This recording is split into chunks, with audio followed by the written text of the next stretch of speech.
And welcome to our channel study now DSL। चलिए शुरू करते हैं। मैंने आपके लिए इस वीडियो में 150 प्रश्न का एक सेट तैयार किया है, जिसमें current affair, science, social science, maths, reasoning यानी फुल कॉम्पिटिटिव एग्ज़ाम प्रिपरेशन से संबंधित जो सेट है उस प्रकार का है। मैं इसमें से सभी सवालों के जवाब आपको बतला दूंगा। बात ऐसा है कि भाई रीजनिंग और मैथ्स का प्रैक्टिस आपको स्वयं से करना होगा। अगर आपका इस वीडियो के बारे में कोई सवाल या सुझाव हो तो वो भी हमें कमेंट बॉक्स में लिखना ना भेजेंगे। और अगर आपको ऐसा लगे कि किसी भी प्रश्न का जवाब हमसे गलत हो गया है तो उसे बताना जरूर भूलेंगे नहीं भाई, ज़रूर से ज़रूर बताएंगे। तो चलिए सबसे पहला सवाल हम शुरू करते हैं। कहता है कि किस पंचवर्षीय योजना का मुख्य उद्देश्य तीव्र और अधिक समावेशी वृद्धि है या थी। ठीक है, तो 11वीं पंचवर्षीय योजना 2007 से 2012 का मुख्य उद्देश्य तीव्र और आर्थिक समावेशी विकास था। भारत में नियोजित अर्थव्यवस्था की स्थापना हेतु एक संयुक्त प्रस्ताव तैयार किया गया था, जिसे बॉम्बे प्लान के नाम से जाना जाता है।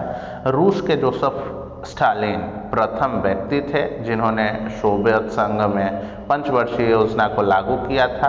भारत में 1951 से 2017 तक भारतीय अर्थव्यवस्था का मॉडल पंचवर्षीय योजनाओं पर आधारित था। इस अनुसार आपका ऑप्शन नंबर हो जाएगा सी। ठीक है, दूसरा प्रश्न देखते हैं। भारत में किस राज्य की साक्षरता दर न्यूनतम है। तो 2011 के जनगणना के अनुसार भारत के बिहार राज्य की साक्षरता दर 63.8% थी, जो भारत में सभी राज्यों में न्यूनतम थी। भारत की औसत साक्षरता दर 74.4% थी। भारत में सबसे अधिक औसत साक्षरता दर 93.91% है। केरल राज्य की ये जनसंख्या दर है जो कि सबसे अधिक साक्षरता दर है, और सबसे कम जो हो गई वो हो गई बिहार की, यानी कि आपका जो ऑप्शन नंबर हो जाएगा ए। तीसरा सवाल देखेंगे। कहता है किस राज्य में हीराकुंड बांध अवस्थित है। तो हीराकुंड बांध उड़ीसा में महानदी पर निर्मित है। इस बांध की कुल लंबाई 25.8 किलोमीटर है। हीराकुंड बांध का उद्देश्य बाढ़ नियंत्रण एवं विद्युत उत्पादन करना है। हीराकुंड बांध विश्व के सबसे लंबे बांधों में से एक है। इस अनुसार आपका ऑप्शन जो होगा तीसरा का, तो हीराकुंड बांध के बारे में पूछा है कि ये कहाँ है, तो आपका तीसरा का ऑप्शन नंबर हो जाएगा सी। चौथा नंबर सवाल देखते हैं। कहता है किस देश ने महिला हॉकी एशिया कप 2017 जीता। चौथा नंबर सवाल के बारे में पढ़ते हैं हम। तो कहता क्या है कि किस देश ने महिला हॉकी एशिया कप 2017 जीता। तो 2017 का महिला हॉकी एशिया कप भारत ने चीन को फाइनल में हराकर जीता था। महिला हॉकी एशिया कप जापान में आयोजित किया गया था। 2022 का महिला हॉकी एशिया कप जापान ने दक्षिण कोरिया को हराकर जीता था। भारत का तीसरा स्थान रहा था इसमें। आगे बढ़ेंगे तो इस अनुसार चौथे का जो सवाल का जवाब होगा, चौथा का आपका हो जाएगा, क्या हमने बोला फिर से सुनिए, एक बार डिस्कशन फिर से दोबारा सुन लीजिए। भारत ने चीन को फाइनल में हराया था। ठीक है ना, तो भारत ने चीन को फाइनल में हराया था, तो चौथा का ऑप्शन नंबर हो जाएगा सी, यानी कि हमारा भारत एशिया कप 2017 जीता था। आगे बढ़ेंगे। हॉकी का एशिया कप था, ठीक है, ध्यान रखेंगे। पांचवा प्रश्न देखेंगे। दीनबंधु सार्वजनिक सभा की स्थापना किसके द्वारा की गई थी। दीनबंधु सार्वजनिक सभा की स्थापना ज्योतिबा फुले द्वारा 1884 में की गई थी। दीनबंधु सार्वजनिक सभा का मुख्य उद्देश्य समाज में व्याप्त सामाजिक असमानताओं को दूर करना था। इस अनुसार पांचवा का जो ऑप्शन होगा, ऑप्शन नंबर आपका हो जाएगा Jyotiba Phule, option number D. अगला प्रश्न देखेंगे। छठा नंबर प्रश्न क्या कहता है। कहता है कि भाई collection choice and social welfare किसके द्वारा लिखी गई थी। Collection choice and social welfare के लेखक प्रसिद्ध अर्थशास्त्री अमर्त्य सेन है, और अमर्त्य सेन यानी ऑप्शन नंबर सी इसका आंसर हो जाएगा। ठीक है, आगे बढ़ेंगे। तो आगे बढ़ने के साथ साथ हम देखेंगे कि भाई जो हमारा ये अमर्त्य सेन के बारे में कुछ है और क्या, तो collection choice and social welfare किसके द्वारा लिखा गया, अमर्त्य सेन के द्वारा। ठीक है, आगे बढ़ेंगे और इसके डिस्कशन को देखते हैं। कहता है अमर्त्य सेन को 1918 में कल्याणकारी अर्थशास्त्र में इसके योगदान के लिए आर्थिक विज्ञान में नोबेल पुरस्कार भी दिया गया था तथा 1999 में भारत रत्न भी प्रदान किया गया था। सातवां प्रश्न देखते हैं। सातवां प्रश्न क्या कहता है, कहता है इंडिया विजन 2020 किसने तैयार किया था। इंडिया विजन 2023 किसने तैयार किया था। अच्छा 2023 है या 2020, सॉरी 2020 है। तो इंडिया विजन 2020 तैयार करने वाले हमारे कौन थे। इंडिया विजन 2020 श्याम प्रसाद गुप्ता ने तैयार किया था। भारतीय योजना आयोग ने जनवरी 2003 में इंडिया विजन 2020 के नाम से एक महत्वपूर्ण दस्तावेज तैयार किया था। इस अनुसार जो हो जाएगा हमारा ऑप्शन श्याम प्रसाद गुप्ता, आपके ऑप्शन हो जाएंगे डी। ठीक है, ये D number option Shyam Prasad Gupta. अच्छा एक चीज़ और है कि भाई इंडिया विजन 2020 में भारत 2020 तक विकसित देशों की श्रेणी में सम्मिलित हो जाएगा और गरीबी निरक्षरता पूर्णतः दूर हो जाएगी। India vision 2020 APJ Abdul Kalam की पुस्तक India 2020 a vision for the new millennium से प्रेरित था। आठवां नंबर प्रश्न देखेंगे, कहता है मदर टेरेसा अवार्ड 2017 किसको दिया गया। तो मदर टेरेसा अवार्ड 2017 UNHRC को दिया गया था।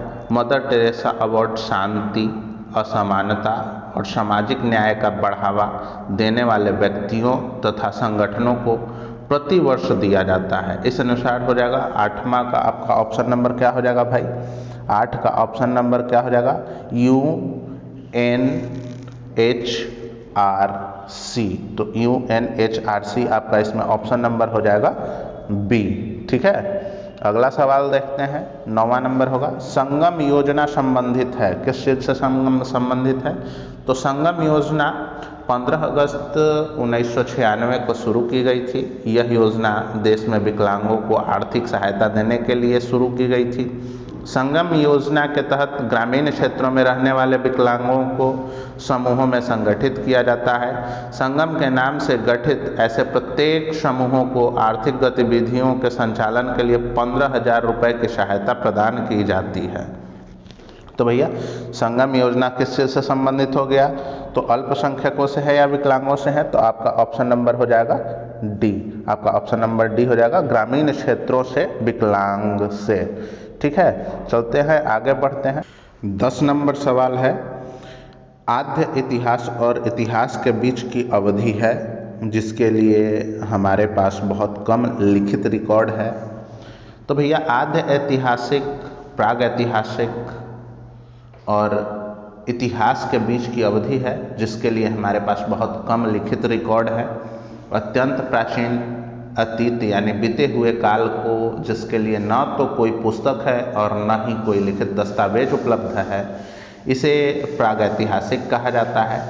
प्रागैतिहासिक काल को 3 भागों में विभक्त किया जाता है, पुरापाषाण काल, मध्य पाषाण काल, नवपाषाण काल।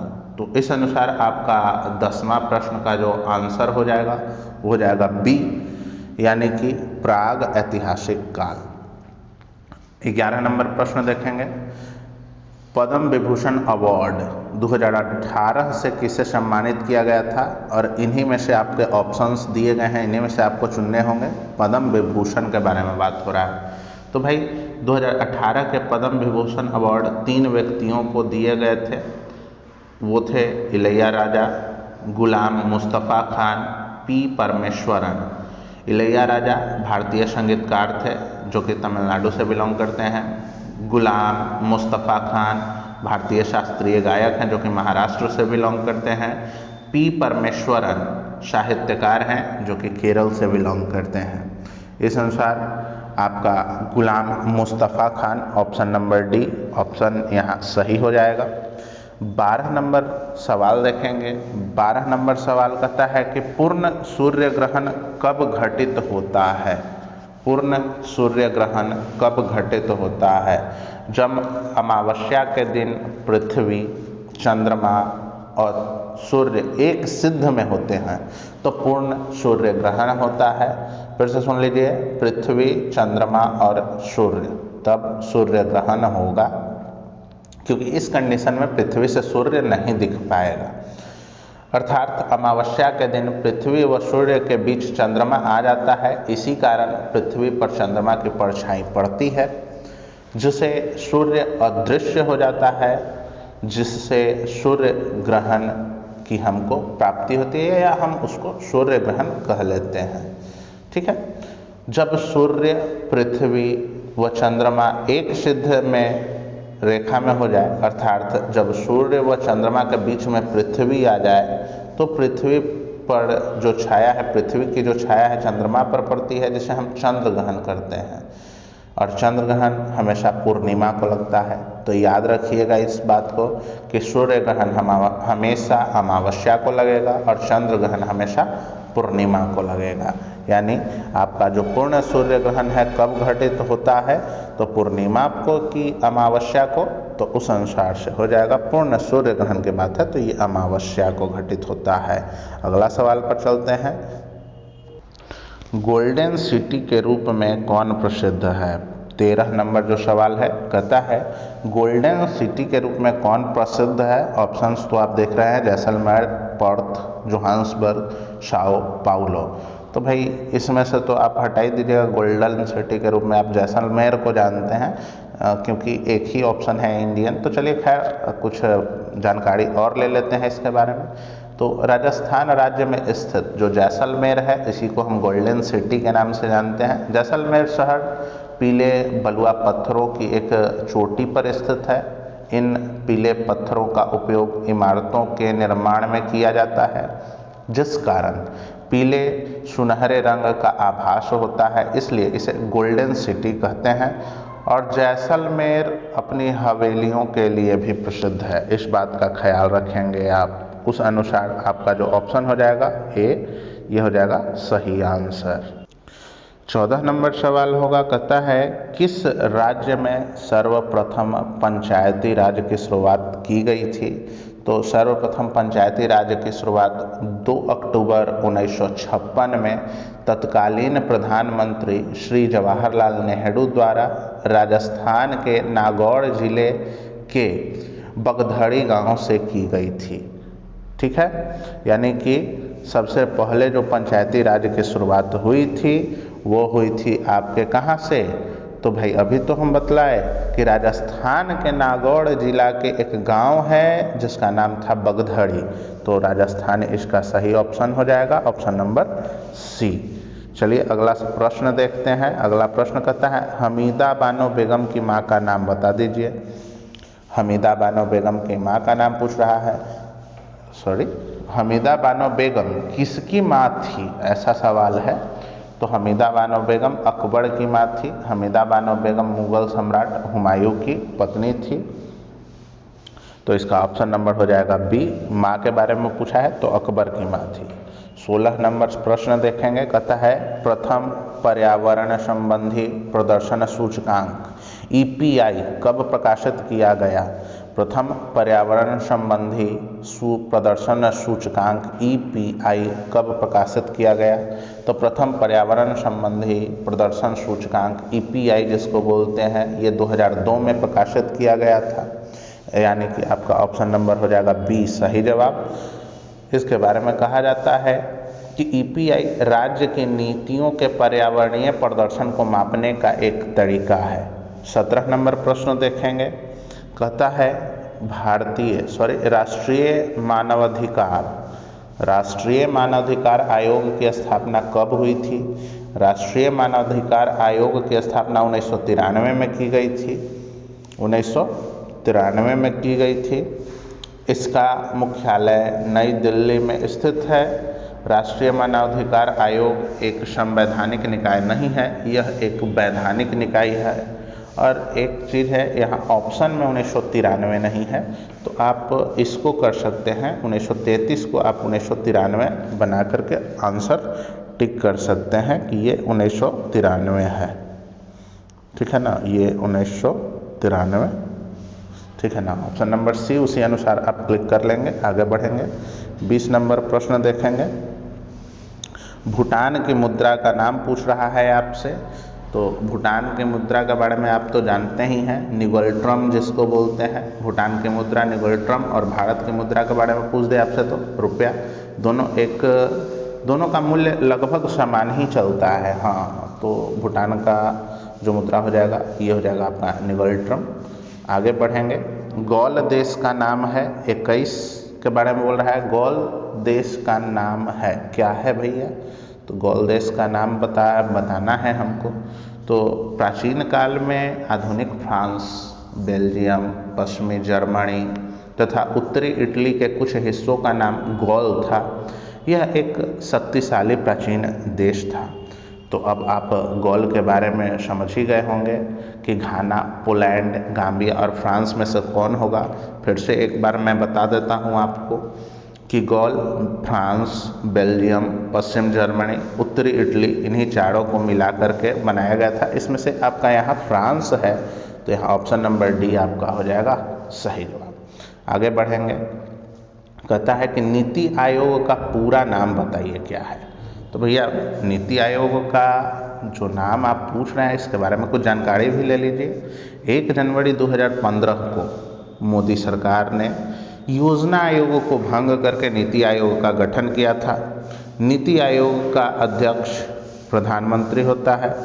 नीति आयोग का पूरा नाम national institution for transforming India, राष्ट्रीय भारत परिवर्तन संस्थान। वर्तमान में नीति आयोग के उपाध्यक्ष श्री सुमन बेड़ी हैं।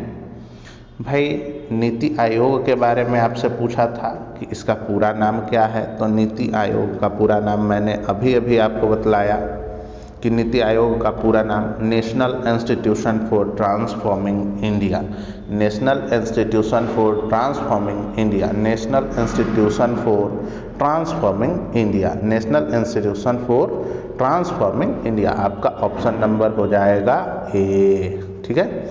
चलते हैं 23 नंबर प्रश्न पर। 23 नंबर प्रश्न देखते हैं। कहता है सतत विकास लक्ष्य के अंतर्गत किसने लक्ष्य निर्धारित किए गए हैं। सतत विकास लक्ष्य के अंतर्गत कितने लक्ष्य निर्धारित किए गए हैं, ये प्रश्न है आपका। इसके बारे में मैं बताते चलूँ। एजेंडा 2030 ऐसे नाम है। 2015 में संयुक्त राष्ट्र महासभा की 70वीं बैठक, 17th, ठीक है, 70th माने 70वीं बैठक में अगले 15 वर्षों के लिए सतत विकास लक्ष्य निर्धारित किए गए थे। भारतीय सहित यानी कि भारत को लेके 193 देशों ने सितंबर 2015 में संयुक्त राष्ट्र महासभा की उच्च स्तरीय पूर्ण बैठक में इसे स्वीकार किया गया था और 2016 से यह लागू किया गया। इसके तहत 17 लक्ष्य निर्धारित किए गए तथा 169 उप लक्ष्य निर्धारित किए गए थे, जिन्हें 2016 से 2030 की अवधि में प्राप्त करना है। संयुक्त राष्ट्र के एजेंडा 2030 में कुल 17 लक्ष्यों का निर्धारण किया गया था। इस अनुसार आपका ऑप्शन हो जाएगा सी। अगला प्रश्न देखते हैं 24 नंबर। कहता है भारत में वर्ष 2015-16 में आलू का तीसरा सबसे बड़ा उत्पादक राज्य कौन सा रहा था। तो विश्व में सबसे ज़्यादा आलू चीन में उत्पादित होता है। चीन के बाद आलू उत्पादन में भारत का नाम आता है। भारत में सबसे ज़्यादा आलू उत्तर प्रदेश, पश्चिम बंगाल और बिहार में होता है। इस अनुसार सबसे ज़्यादा अगर आलू की बात की जाए तो उत्तर प्रदेश आपका ऑप्शन हो जाएगा, ऑप्शन नंबर डी। अगला प्रश्न देखते हैं 25 नंबर प्रश्न। 25 नंबर प्रश्न हमारा बोलता है कि भाई धार्मिक जनसंख्या को देखते हुए, धार्मिक जनसंख्या 2011 क्या है, फिर से सुनिएगा। धार्मिक जनसंख्या 2011 के अनुसार भारत में लिंगानुपात किस धर्म में सबसे अच्छा है।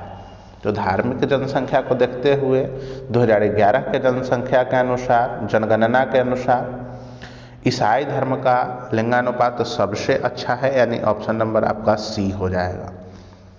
26 नंबर प्रश्न देखते हैं। भारतीय स्वतंत्रता, फिर से सुनिए, भारतीय स्वतंत्रता आंदोलन के दौरान मुस्लिम लीग के द्वारा मुक्ति दिवस कब मनाया गया? भारतीय स्वतंत्रता आंदोलन के दौरान मुस्लिम लीग के द्वारा मुक्ति दिवस कब मनाया गया?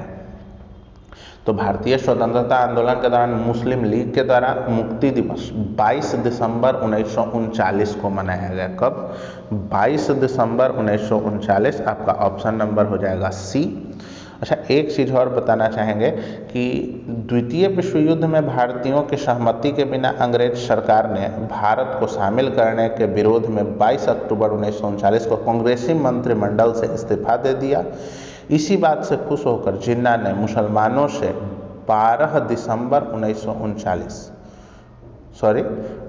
दिसंबर 1939 को मुक्ति दिवस के रूप में मनाने का आह्वान किया था। याद रखेंगे इस डेट को, 22 दिसंबर 1939। 27 नंबर प्रश्न है, कहता है किस देश ने डेविस कप 2017 जीता? तो डेविस कप का 106वां संस्करण 2017 में खेला गया। इस बार डेविस कप फ्रांस ने जीता था। यह फ्रांस का 10वां खिताब था। बताइए, फ्रांस ने 10 खिताब जीत लिया हमसे भाई, और फ्रांस इसका विजेता बन गया। किसका? डेविस कप 2017 का। ठीक है, आगे बढ़ेंगे और देखेंगे हम अगला प्रश्न क्या होगा। पृथ्वी से सूर्य की अधिकतम दूरी, जब पृथ्वी से सूर्य अधिकतम दूरी पर होता है तो इस स्थिति को हम अपसौर्य कहते हैं। अपसौर्य की स्थिति 4 जुलाई को होती है। इस दिन पृथ्वी व सूर्य के बीच अधिकतम दूरी 152.1 मिलियन किलोमीटर होती है। पृथ्वी तथा सूर्य की बीच की न्यूनतम दूरी 3 जनवरी को होती है। इस स्थिति को हम उपसौर्य कहते हैं, यानी अधिकतम दूरी को हम अपसौर्य कहते हैं, जो कि 4 जुलाई के दिन होती है, और न्यूनतम दूरी 3 जनवरी को होती है, जिसे हम उपसौर्य के नाम से जानते हैं। तो पृथ्वी से सूर्य की अधिकतम दूरी हमसे पूछा है, तो 152.1 मिलियन किलोमीटर, यानी ऑप्शन नंबर हो जाएगा बी।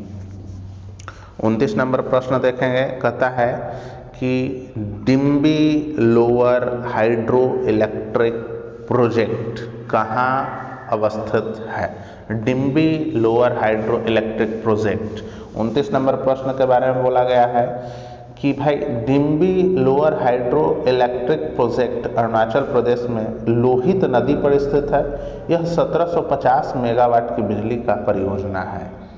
कहाँ स्थित है भैया? Demwe lower hydro electric project Arunachal Pradesh में स्थित है। और किस नदी पर स्थित है भैया? तो लोहित नदी पर स्थित है। इसका जो क्षमता है वो 1750 मेगावाट बिजली उत्पन्न करने का है, यानी इस अनुसार ऑप्शन नंबर हो जाएगा आपका सी। 30 नंबर प्रश्न देखते हैं। ब्रिटिश भारत में बिहार राज्य के प्रथम प्रधानमंत्री कौन थे? ब्रिटिश भारत में बिहार राज्य के प्रथम प्रधानमंत्री कौन थे? बिहार राज्य के प्रधानमंत्री होंगे क्या? ये मिस्टेक है भाई।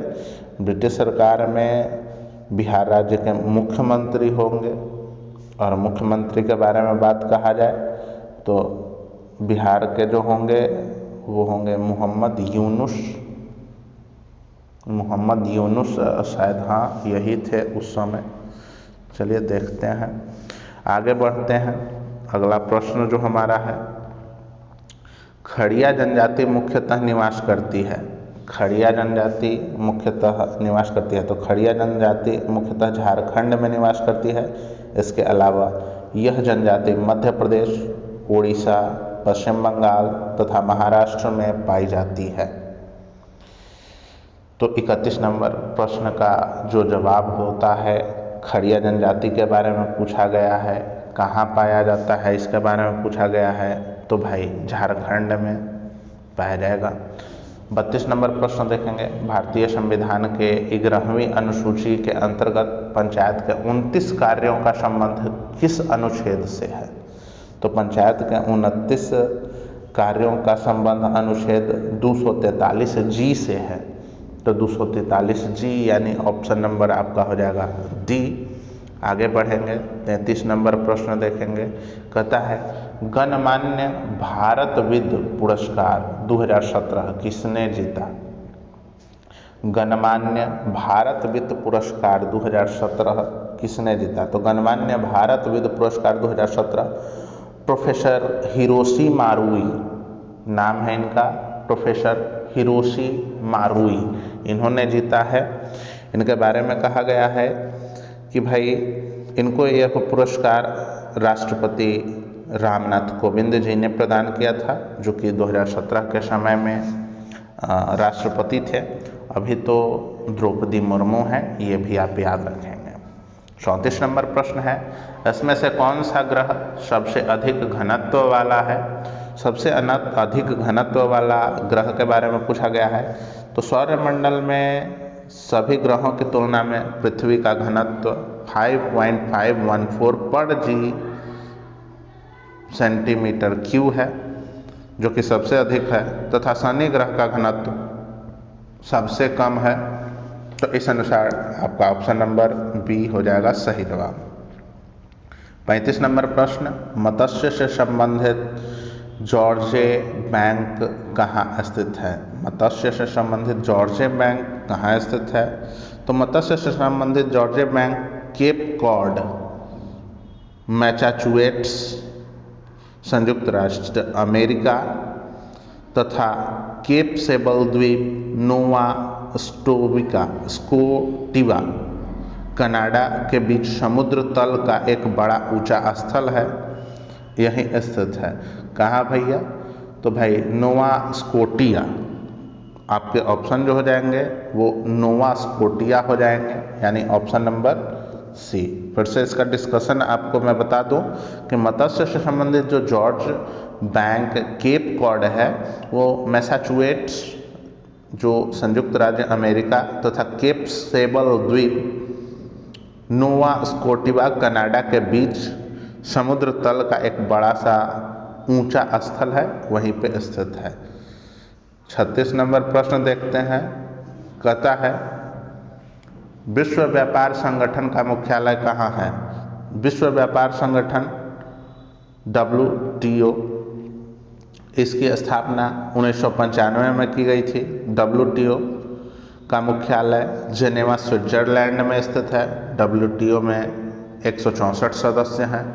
यानी कि हमसे जो पूछा गया कि भैया बिहार विश्व व्यापार संगठन का मुख्यालय कहाँ होगा, तो जेनेवा में हो जाएगा। जेनेवा कहाँ पड़ता है? स्विट्जरलैंड में पड़ता है। इसकी स्थापना हुई कब थी? तो 1995 में हुई थी।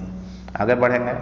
बिहार में भारत छोड़ो आंदोलन के दौरान किस जिला को अपराधी जिला घोषित किया गया था? बिहार में भारत छोड़ो आंदोलन के दौरान किस जिला को अपराधी जिला घोषित किया गया था? तो 1942 में भारत छोड़ो आंदोलन के दौरान अंग्रेज सरकार ने बिहार के सारण जिले को किसानों के भारी विद्रोह के कारण अपराधी जिला घोषित किया था। यानी कि उस समय में भी बिहार में आंदोलन हुए थे सारण जिला में। आगे बढ़ेंगे, 38 नंबर प्रश्न देखेंगे। कहता है बिहार में स्वदेशी आंदोलन के दौरान राखी बंधन दिवस कब मनाया गया था? बिहार में जब स्वदेशी आंदोलन चला था तो राखी बंधन कब मनाया गया था? तो 16 अक्टूबर 1905 को स्वदेशी आंदोलन के दौरान बिहार के दरभंगा में राखी बंधन दिवस मनाया गया था, जबकि रक्षाबंधन दिवस बंगाल में मनाया जाता है। यानी कि भाई अगर आपसे पूछ दे कि स्वदेशी आंदोलन के दौरान राखी बंधन दिवस कहाँ मनाया गया था, तो राखी बंधन दिवस अगर बात करें तो ये आपका दरभंगा में मनाया गया था और रक्षाबंधन दिवस आपका बंगाल में मनाया गया था। यानी कि दरभंगा इसका ऑप्शन हो जाएगा, ऑप्शन नंबर डी। 39 नंबर प्रश्न देखते हैं। कहता है कि सुरिनसर, क्या भाई? सुरिनसर मानसर झील निम्न में से किस राज्य में अवस्थित है? सुरिनसर और मानसर झील किस राज्य में अवस्थित है? तो सुरिनसर झील जम्मू कश्मीर के जम्मू ज़िले में स्थित है। यह जम्मू से 42 किलोमीटर है। सुरिनसर झील के पास मानसर झील भी स्थित है। सुरिनसर मानसर झील मीठे पानी की झील है, जिसे रामसर साइट माना जाता है। यानी कि सुरिनसर और मानसर जो दो झीलें हैं, ये जम्मू कश्मीर में हैं और ये मीठे पानी की झीलें हैं। आगे प्रश्न देखते हैं अगला कि भाई पुनात सांगछू हाइड्रो प्रोजेक्ट कहाँ स्थित है। तो पुनात सांगहू हाइड्रो प्रोजेक्ट 1200 मेगावाट बिजली उत्पन्न करती है और यह परियोजना भूटान में स्थित है। कहाँ है? भूटान में। आपका अगला प्रश्न है, कहता है कि धन विधेयक की परिभाषा का प्रावधान संविधान के किस अनुच्छेद में किया गया है। धन विधेयक के बारे में पूछ रहा है। तो धन विधेयक की परिभाषा का प्रावधान संविधान के अनुच्छेद 110 में किया गया है। कोई विधेयक धन विधेयक है या नहीं, इसका निर्णय लोकसभा अध्यक्ष करता है और इसका निर्णय अंतिम होता है। 110 नंबर अनुच्छेद में धन विधेयक के बारे में परिभाषा दिया गया है और यह भी कहा गया है कि इसके बारे में जो भी डिसीजन लेंगे वो लेंगे लोकसभा के अध्यक्ष और वही बताएंगे कि जो विधेयक है ये धन विधेयक है या नहीं है। अगला प्रश्न देखते हैं हम। अगला प्रश्न 42 नंबर प्रश्न देखेंगे। कहता है बिहार के वित्त मंत्री को कौन नियुक्त करता है। तो बिहार के वित्त मंत्री के बारे में पूछा है, इनकी नियुक्ति कौन करता है। भारत के संविधान के अनुच्छेद 164 के अनुसार भारत के किसी भी राज्य के मुख्यमंत्री की नियुक्ति राज्यपाल द्वारा की जाएगी और अन्य मंत्रियों की नियुक्ति राज्यपाल मुख्यमंत्री की सलाह से करता है। मतलब राज्यपाल जो हैं सभी की नियुक्ति करते हैं कुल मिला के, चाहे वो मुख्यमंत्री हो या मंत्री परिषद के कोई भी गणमान्य सदस्य हो, तो उन्हें राज्यपाल नियुक्त करते हैं। आगे बढ़ेंगे, अगला सवाल देखेंगे 43 नंबर। एडसेट प्रक्षेपित किया गया। एडसेट प्रक्षेपित कब किया गया। तो एडुसेट एक संचार उपग्रह है कम्युनिकेशन का, जिसका भारत के अंतरिक्ष अनुसंधान संगठन द्वारा सितंबर 2004 में प्रक्षेपित किया गया। एड्यूसेट शिक्षा उपग्रह है। इसका मुख्य उद्देश्य दूर दराज क्षेत्रों में रहने वाले बच्चों के लिए शिक्षा की व्यवस्था करना है। यह सितंबर 2004 में प्रक्षेपित किया गया। ऑप्शन नंबर हो जाएगा डी। अगला प्रश्न देखेंगे। ट्रांस कैनेडियन हाईवे जोड़ती है किसको। ट्रांस कैनेडियन हाईवे, तो ट्रांस कैनेडियन हाईवे अटलांटिक महासागरीय तट पर स्थित है। सेंट जॉन सिटी को प्रशांत महासागरीय तट पर स्थित वैंकूवर सिटी से जोड़ता है। किसको भाई। तो सुन लीजिए एक बार और। तो यह प्रशांत महासागरीय तट पर स्थित है, वैंकूवर सिटी से इसको जोड़ता है। जॉन सिटी को प्रशांत महासागरीय तट पर स्थित वैंकूवर सिटी से जोड़ता है।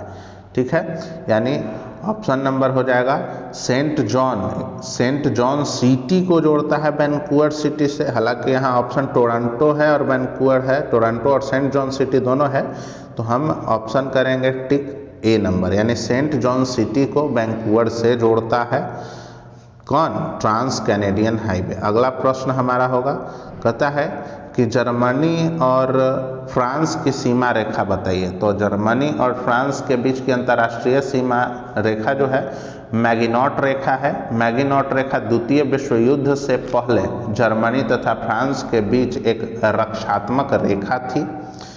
ठीक है, तो जर्मनी और फ्रांस के बीच की रेखा को आप मैगिनॉट रेखा कहते हैं। आपके ऑप्शन नंबर बी हो जाएंगे। अगला प्रश्न देखेंगे आप 46 नंबर। वर्तमान में भारत और सर्वोच्च न्यायालय में न्यायाधीशों की संख्या कुल कितनी है। तो वर्तमान यानी कि 2009 में भारत के सर्वोच्च न्यायालय में न्यायाधीशों की संख्या 31 थी। वर्तमान में इसकी संख्या मुख्य न्यायाधीश को मिला करके 34 है। वर्तमान में भारत के मुख्य न्यायाधीश वाई चंद्रचूड़ हैं। ठीक है, तो अभी हमारे कह सकते हैं कि न्यायाधीशों की संख्या 34 है, लेकिन यहाँ पे तो ऑप्शन 31 दिया हुआ है, तो 2009 के अनुसार हो सकता है आपसे पूछा गया हो।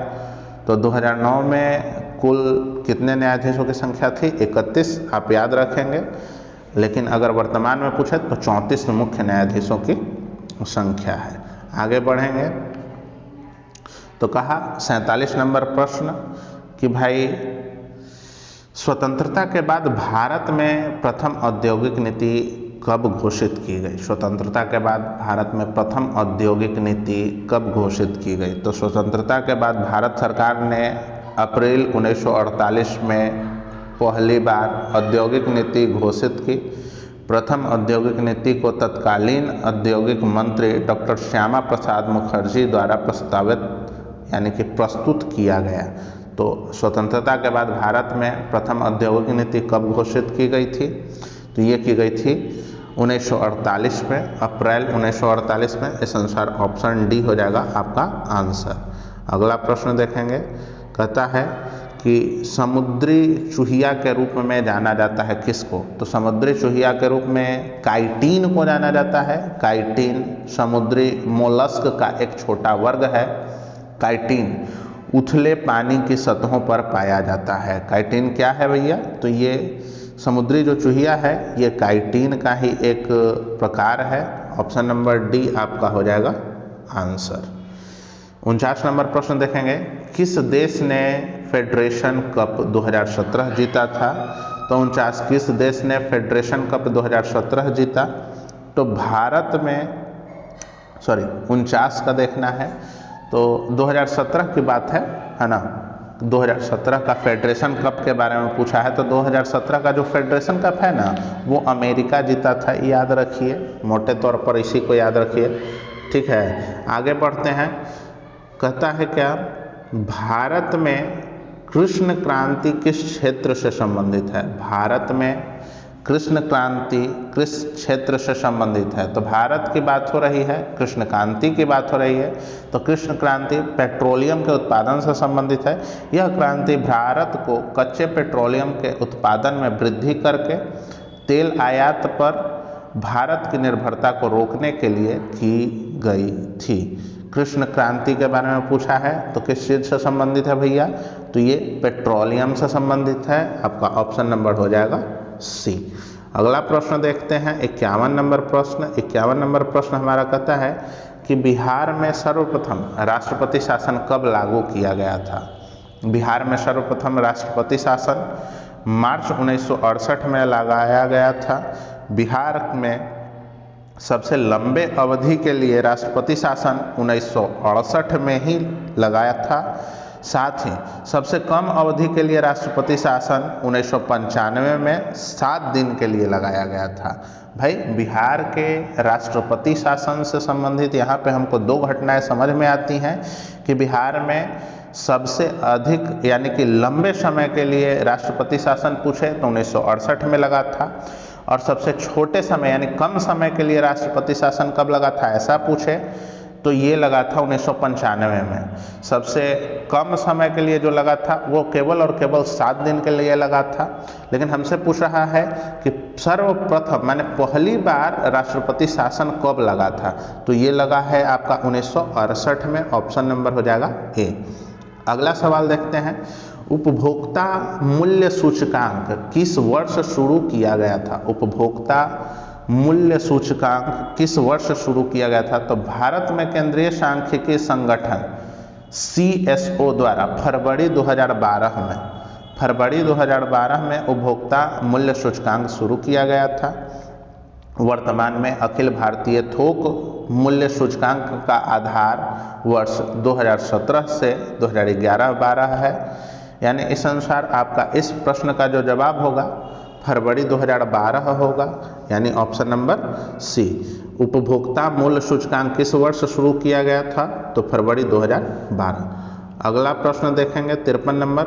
ओमान की राजधानी आपसे पूछ रहा है, तो ओमान की राजधानी बता दीजिए कहाँ है? तो ओमान की राजधानी, ओमान का सबसे बड़ा शहर मस्कट है। मस्कट के बारे में आप सुने ही होंगे, नहीं सुना तो कम से कम सुन तो लिए आज। आगे बढ़ेंगे 54 नंबर प्रश्न, भारत में क्रांतिकारी आंदोलन कहाँ से शुरू हुआ था? भारत में क्रांतिकारी आंदोलन कहाँ से शुरू हुआ था? तो भारत में क्रांतिकारी आंदोलन 20वीं सदी की शुरुआत में भारत के स्वतंत्रता आंदोलन के एक क्रांतिकारी पहलू के रूप में उभरा था। भारत में क्रांतिकारी आंदोलन महाराष्ट्र से शुरू हुआ था। कहाँ से शुरू हुआ था भैया? हमारा Maharashtra, option number D. 55 number प्रश्न देखते हैं, कहता है कौन एशिया गेम चेंजर अवार्ड 2017 जीता? कौन एशिया गेम चेंजर अवार्ड 2017 जीता? एशिया गेम चेंजर अवार्ड एक वार्षिक अवार्ड है। भारतीय मूल के ब्रिटिश अभिनेता देव पटेल को 2017 का गेम चेंजर अवार्ड दिया जाता था। देव पटेल की पहली फिल्म स्लम डॉग मिलीनियर थी। देव पटेल के बारे में आप याद रखेंगे, स्लम डॉग मिलीनियर काफ़ी फेमस मूवी थी, उस समय काफ़ी चर्चा में भी थी 2017 के समय में, और इन्हीं को एशिया का गेम चेंजर अवार्ड 2017 मिला था। आगे बढ़ेंगे, 56 नंबर प्रश्न को देखेंगे। कहता है 56 नंबर प्रश्न कि शल्य क्रिया में पट्टियों के रूप में उपयोग किया जाता है। तो शल्य क्रिया में पट्टियों के रूप में क्या उपयोग किया जाता है? शल्य क्रिया में पट्टियों के रूप में कैल्शियम सल्फेट का प्रयोग किया जाता है। इसे प्लास्टर ऑफ पेरिस भी कहते हैं। किस चीज़ का उपयोग किया जाता है? Calcium sulphate, option number A. और कैल्शियम सल्फेट को ही हम प्लास्टर ऑफ पेरिस के नाम से जानते हैं। 57 नंबर प्रश्न अब आप देख ही रहे हैं, मैथ है, इसका मैं डिस्कशन करने वाला हूँ नहीं, ठीक है। आप हमें इसका आंसर बताएंगे 57, ठीक है। उसके बाद बढ़ते हैं हम अगले प्रश्न पर। 58 भी अपना मैथ है, ये भी आप देख लेंगे। इसका जवाब हमें कमेंट बॉक्स में ज़रूर सेंड करेंगे, और सॉल्यूशन अगर आप सेंड कर पाए तो वो भी बढ़िया होगा, वो भी हम देख लेंगे, ठीक है। 59 नंबर प्रश्न देखते हैं। कहता है तरंग ऊर्जा आधारित प्रथम संयंत्र कहाँ स्थापित किया गया? तो तरंग ऊर्जा स्थापित भारत में ये स्थापित किया गया संयंत्र 1991 में केरल के तिरुअनंतपुरम में स्थापित किया गया। इसकी उत्पादन क्षमता 150 किलोवाट थी, यानी कि केरल के तिरुअनंतपुरम में इसकी स्थापना हुई थी। तरंग ऊर्जा आधारित प्रथम संयंत्र, ऑप्शन नंबर ए इसका जवाब हो जाएगा। 60 नंबर प्रश्न आपका मैथ्स है, आप इसे हल करेंगे। 61 नंबर प्रश्न देखते हैं। कहता क्या है? मेंडलीफ की आवर्त सारणी में ऊर्ध्वाधर कॉलम को क्या कहा जाता है? तो मेंडलीफ की आवर्त सारणी में ऊर्ध्वाधर कॉलम को समूह कहा जाता है, तथा क्षैतिज पंक्ति को आवर्त कहा जाता है। आवर्त और सारणी इसी से तो निकल के आए हैं। तो हम मेंडलीफ की आवर्त सारणी में ऊर्ध्वाधर कॉलम को क्या कहे हैं? तो ऊर्ध्वाधर कॉलम को हम समूह कहते हैं, ऑप्शन नंबर ए इसका आंसर हो जाएगा। 62 नंबर प्रश्न जो है वो है मैथ। 63 देखते हैं। 63 के बारे में क्या कहता है? कहता है कि भैया निम्नलिखित में से कौन सी उत्तक का अंतरकोशिकीय क्षेत्र बड़ा होता है? तो पैरेनकाइमा उत्तक का अंतरकोशिकीय क्षेत्र बड़ा होता है। पैरेनकाइम पतली कोशिका भित्ति एवं सेल्यूलोज की बनी होती है। तो पैरेनकाइमा इसका आंसर हो जाएगा, ऑप्शन नंबर ए। अगला प्रश्न देखेंगे। दाद, जिसको आप रिंग वॉर्म बोलते हैं, होने का कारण बता सकते हैं? तो दाद, जिसको रिंग वर्म कहा जाता है, ये कवक यानी कि फंगस के कारण होने वाला त्वचा संक्रमण है। दाद फफूंदी जैसा परजीवी बाहरी त्वचा की कोशिकाओं में पनपता है। दाद आसानी से तथा विभिन्न तरीकों से फैल सकता है। दाद के बारे में कहा नहीं जा सकता है कि किस प्रकार से फैलेगा, लेकिन हाँ ये कवक यानी कि फंगस के द्वारा फैलता है। अगला प्रश्न देखते हैं, मैथ्स है, हल कर लेंगे। 66 नंबर प्रश्न देखते हैं। कहता है कि सांड के शुक्राणु को क्या कहते हैं? 66 नंबर प्रश्न देखेंगे। सांड के शुक्राणु को क्या कहते हैं? ऑप्शन आप देखिए, तरल नाइट्रोजन, सॉरी प्रश्न हमने गलत पढ़ लिया है। सांड के शुक्राणु को रखते कहाँ है, ऐसा हमसे पूछा गया है। तो कृत्रिम विधि से नर पशु से वीर्य एकत्रित करके मादा पशु के प्रजनन नली में रखने की प्रक्रिया को कृत्रिम गर्भाधान कहते हैं। सांड के शुक्राणु तरल नाइट्रोजन में रखे जाते हैं ताकि वे सुरक्षित रह सकें। सांड के शुक्राणु का उपयोग कृत्रिम विधि से गर्भाधान में उपयोग में लिया जाता है, यानी इसका ऑप्शन नंबर हो जाएगा ए, तरल नाइट्रोजन। अगला जो प्रश्न है 67 नंबर, मैथ्स है आपका, 68 भी मैथ्स है। 69 देखते हैं, 69 नंबर प्रश्न देखते हैं क्या कहता है। कहता है बैंगनी रंग का तरंग दैर्घ्य होता है। तो 69 नंबर जो प्रश्न है बैंगनी रंग के तरंग दैर्घ्य के बारे में पूछ रहा है। ऑप्शन को देखते हुए चलेंगे, सबसे अधिक, सबसे कम, सामान्य, इनमें से कोई नहीं। तो इसमें बैंगनी रंग का तरंग दैर्घ्य सबसे कम होगा, यानी ऑप्शन नंबर ए। ठीक है, आगे बढ़ते हैं। और लाल रंग का तरंग दैर्घ्य सबसे अधिक होगा। 70 नंबर जो प्रश्न है ये मैथ्स है। आगे बढ़ेंगे। 71 नंबर प्रश्न भी आपका मैथ्स है। 72 नंबर प्रश्न को देखेंगे। मूली एक उदाहरण है। मूली किस चीज़ का उदाहरण है? तो मूली एक तुर्क रूपी मूसला जड़ का उदाहरण है। जड़ वाली सब्जियों में गाजर, मूली, शकरकंद, शलजम, चुकंदर इत्यादि आते हैं। तो मूली के बारे में बोला गया तो भैया ये इसके जड़ जो हैं ये किस चीज़ का उदाहरण है? तो ये हैं तर्क रूपी या तुर्क रूपी बोला जाता है। तुर्क रूपी जड़ होंगे, तुर्क रूपी मूसला जड़ होंगे। अच्छा देखिए, तुर्क रूपी तो एक ही है हालांकि, चलिए तो उस अनुसार से हमारा ये बी नंबर ऑप्शन सही हो जाएगा। आगे बढ़ेंगे। 73 नंबर देखेंगे, मैथ्स है। आप इसे बना लेंगे, प्रश्न को नोट ठीक से करेंगे और इसका जवाब आप हमें कमेंट में भेजना नहीं भूलेंगे, याद रखिए। और अगर आपको इस वीडियो के बारे में कोई सवाल या सुझाव हो वो भी हमें कमेंट बॉक्स में लिख के भेजेंगे। अगर आपको ऐसा लग रहा हो कि किसी भी प्रश्न का जवाब गलत हुआ है हमसे, तो आप उसका आंसर विथ डिस्कशन हमें भेजेंगे। और जहाँ तक अगर आप ये जानकारी हमसे साझा कर पाए कि आपने भी वह जानकारी कहाँ से प्राप्त की, तो भाई इसके लिए भी मैं आपका तहे दिल से आभार प्रकट करता हूं, अगर आप भेज पाए तो। चलिए ठीक है, अगला देखते हैं। 74 नंबर जो प्रश्न है कहता है क्या कि निम्न में से सबसे भारी तत्व कौन सा है? भारी तत्व के बारे में बात हो रही है कि निम्न में से सबसे भारी तत्व कौन सा है। प्रश्न है हमारा 74। तो सबसे भारी तत्व कौन सा है भाई? तो प्राकृतिक रूप से सबसे भारी तत्व यूरेनियम है, लेकिन प्रश्न में दिया गया है विकल्पों में से सबसे भारी तत्व।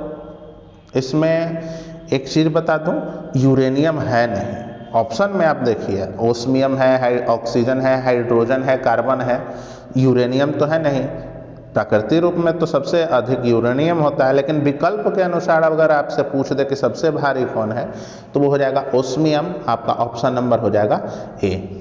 75 नंबर प्रश्न देखते हैं। 75 नंबर प्रश्न क्या कहता है कि विद्युत इस्त्री, जो आयरन का आप इस्तेमाल करते हैं कपड़ों को प्रेस करने के लिए, कपड़ों में क्रीच लगाने के लिए, तो विद्युत इस्त्री में क्या उपयोग किया जाता है? तांबा का तार, टंगस्टन का तार, नाइक्रोम का तार, लोहे का तार। 75 का क्या होगा भाई? तो विद्युत इस्त्री में नाइक्रोम का तार उपयोग में लिया जाता है। और नाइक्रोम का जो तार है ना, ये एक प्रकार का मिश्र धातु होता है, याद रखिएगा। और नाइक्रोम तार में 80% निकेल और 20% क्रोमियम होता है। इसका प्रतिरोध उच्च होता है और 140 डिग्री सेल्सियस होता है। विद्युत इस्त्री विद्युत धारा के ऊष्मीय प्रभाव के सिद्धांत पर आधारित होता है। मतलब इसके अनुसार अगर हम बात करें तो हमारा नाइक्रोम का तार ऑप्शन नंबर बी इसका आंसर हो जाएगा।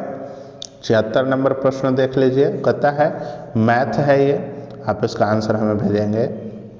77 नंबर देखेंगे, प्रश्न कहता है यूरिया में कितना % नाइट्रोजन होता है? तो यूरिया में नाइट्रोजन की अगर बात की जाए तो भाई यूरिया एक कार्बनिक यौगिक है। यूरिया का रासायनिक सूत्र NH2 होता है।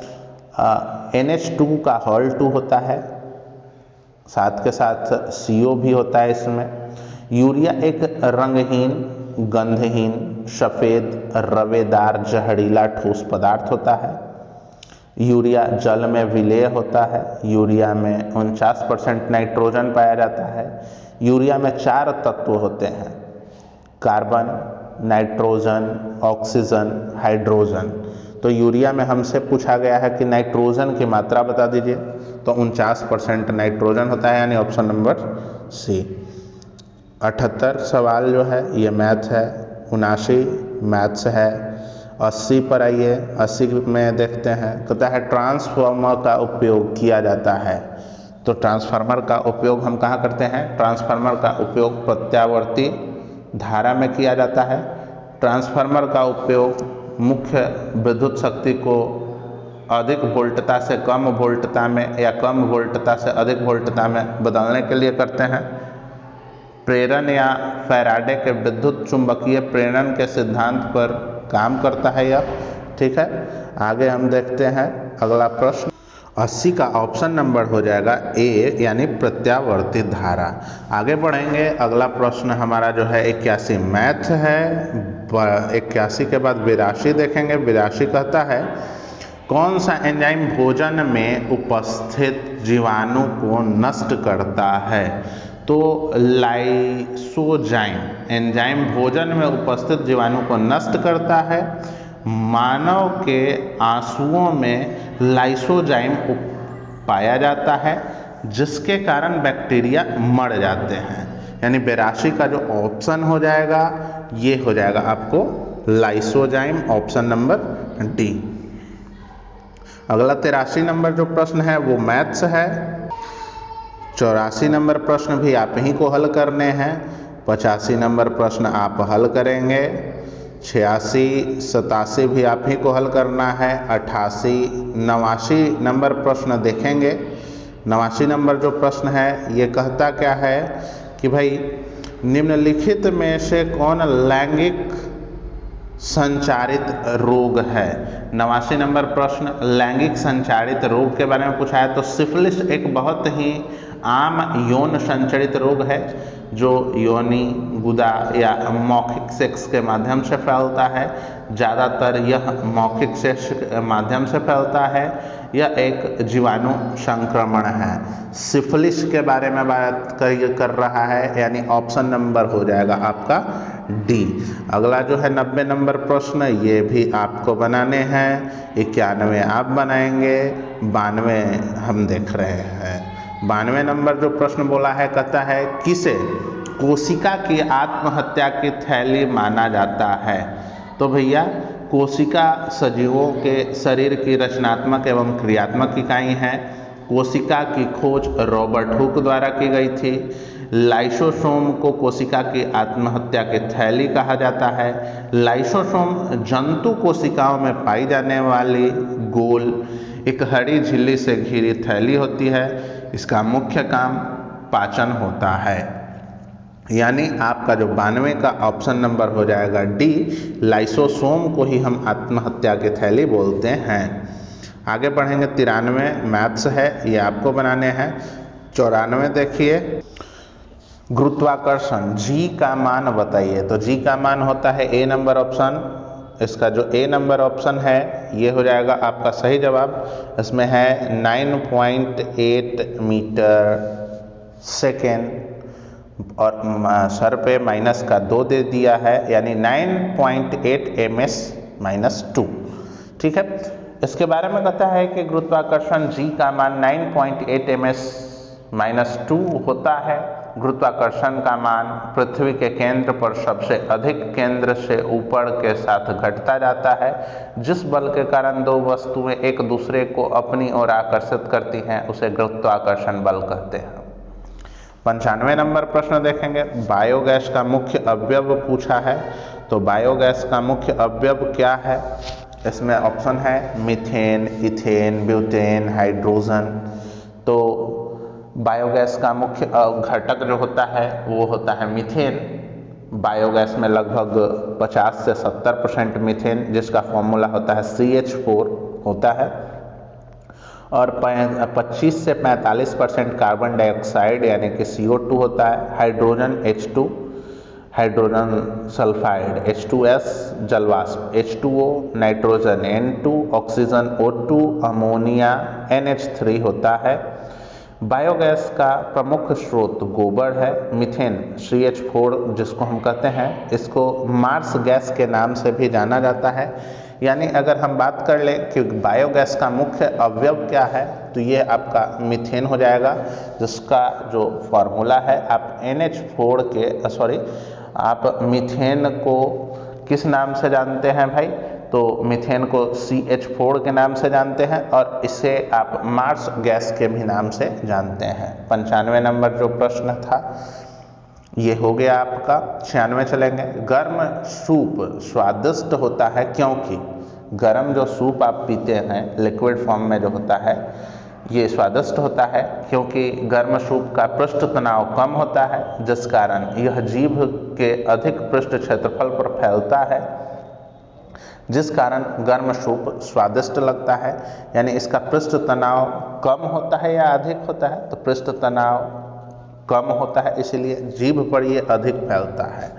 तो जिसका पृष्ठ तनाव कम होगा वो अधिक फैलेगा और जिसका पृष्ठ तनाव अधिक होगा वह कम फैलेगा और जिसका कम होगा वह अधिक फैलेगा। तो यहाँ पे पृष्ठ तनाव अधिक है या कम है, तो यहाँ पे पृष्ठ तनाव कम होगा, तो पृष्ठ तनाव कम हो जाता है इसका, यानी B नंबर ऑप्शन हो जाएगा। अगला प्रश्न देखते हैं।